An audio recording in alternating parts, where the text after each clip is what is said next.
Hey everyone, whoa! Hello there. My name is Maple or Neo Flash, depending on which platform you're watching this on. I've been seeing videos by ProZD. I love that guy, by the way. I've been seeing videos of him lately where he's ranking all his favorite types of anime and manga and all that type of stuff.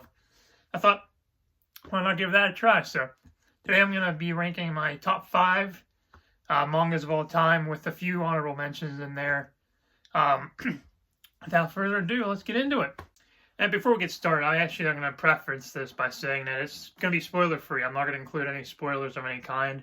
I am going to go into a little bit of detail. I'm not going to actually include anything that could be considered a spoiler, though, so there's no worry for that.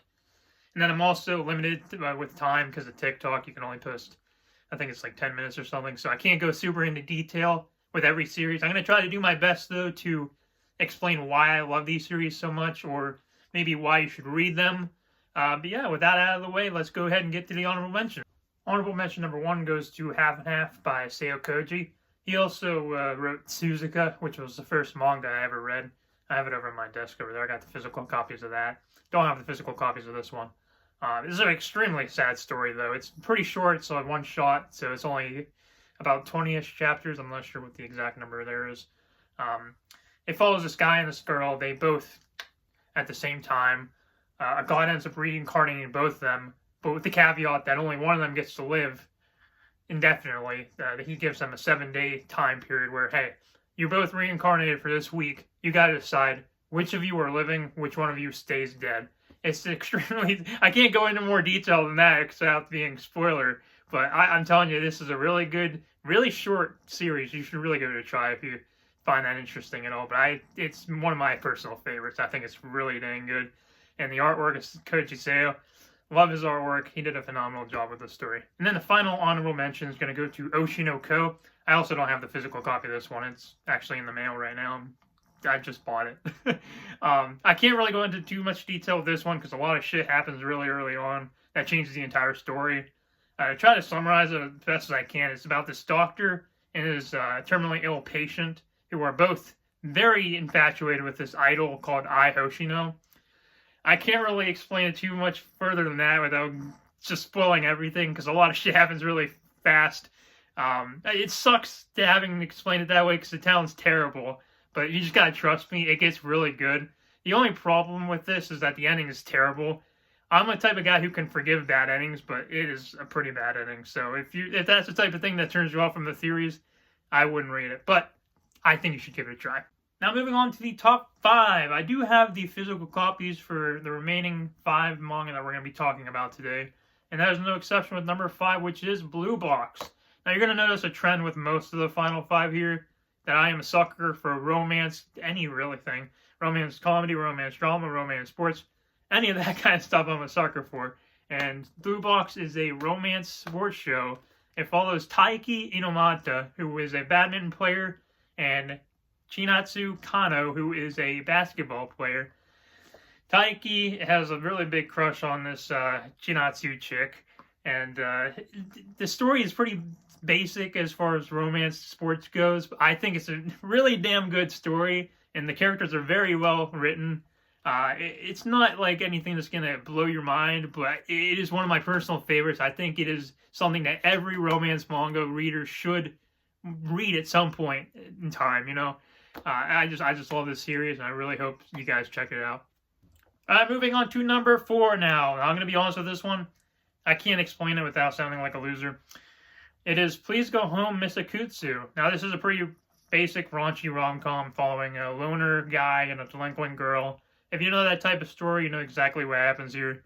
Basically, it follows Kota Oyama. He's a loner type of guy, likes to keep by himself, lives by himself, as well as Rika Akutsu, delinquent chick. She starts crashing at his place a lot, makes it her own personal hangout.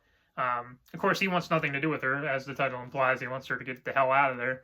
But of course, with it being a romance, he starts to grow more fun with her over time, as does she to him. As I said, it's like nothing innovative with this, but I think the story's well written. I think the characters are very unique in their own ways. I mean, obviously, it's one of my personal favorites. If that's the type of thing that you're into, I think you'd really enjoy it. I will say it is on hiatus because of the mangaka's health. It's been on hiatus for a few months now. I'm hoping it comes back soon. But if that's the type of thing that you don't like dealing with, I wouldn't get into it. But I do think it's really worth the chance, so check it out if you think it's interesting.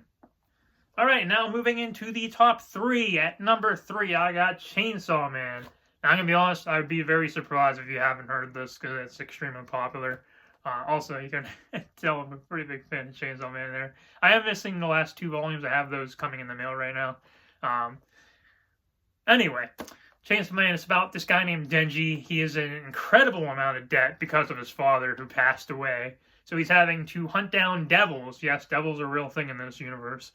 He has to hunt down devils to pay off his debt. He befriends a devil himself, who happens to be the Chainsaw Devil. And a lot of chaos ensues, a lot of craziness. He meets a lot of interesting characters, especially that one right there that's right above the book. Not going to go into detail about her.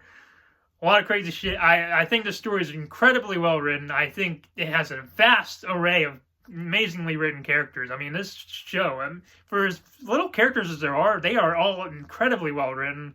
I would say be prepared to be upset at certain points in the story because this author doesn't hold back. But that's as much detail as I'm going to give you. Go read it. This is a really good read. Alright, moving on to the final 2. And at 2, I have yet another very guilty pleasure of mine. Got My Dress Up Darling. Now, I don't know if you can tell, but I'm somewhat a fan of this series, as I have an entire shelf dedicated to this series. It's basically a will they, won't they type of romance story. Follows a guy, Wakana Gojo, and a girl, Marin Kitagawa. Gojo, he is a Hina doll creator.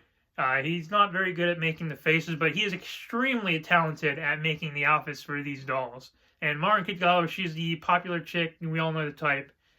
She's extremely interested in cosplay, but she can't make cosplay for shit. She's terrible at it. Eventually, she ends up finding out that Gojo is really good at making cosplays. They ended up kind of like working together for a little bit. Slowly over time, of course, it's a will they, won't they story, so they start to fall for each other slowly over the course of time. It's pretty run-of-the-mill as far as will they, won't they's go. It has its own spin onto it, though. I think it's extremely well-written. They're both some of my favorite characters in any sort of fiction whatsoever. That's how much I like these characters. They're just incredible. If that's the type of thing that sounds interesting to you, I do think you should give it a try. It's definitely worth reading.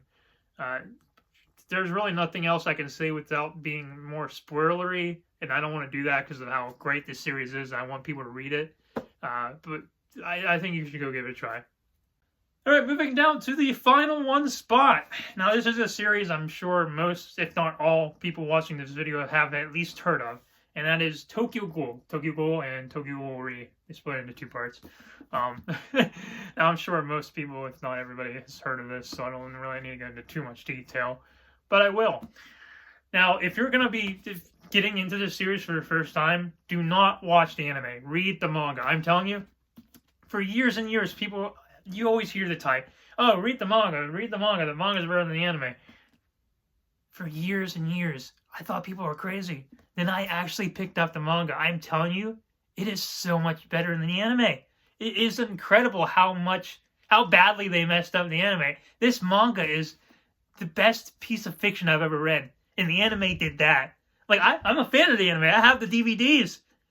But the manga is so much better. I wish I would have known about this before I watched the anime. I'm getting off tangent a little bit. But to basically summarize it, it follows Ken Kaneki. He is a normal human boy, pretty basic guy. Now, in this world, ghouls are a thing, where they kill people and eat people, all this type of thing. People think they're the worst of the worst, scared of the hell out of them.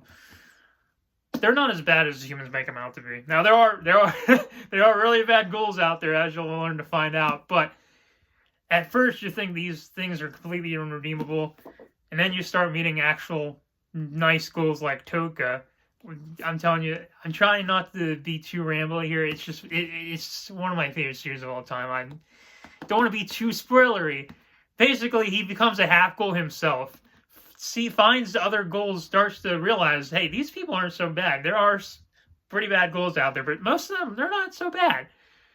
And a whole lot of chaos ensues, a lot of crazy shit happens. I'm telling you, I don't want to spoil anything other than that. Just please go read this series. It is incredible. Also, Tokyo Ghoul Re Volume 2. This is the best manga cover I have ever seen. I can't get over how incredible Sui Ishida. His artwork is just incredible. His storytelling is incredible. I love this series. Go read it.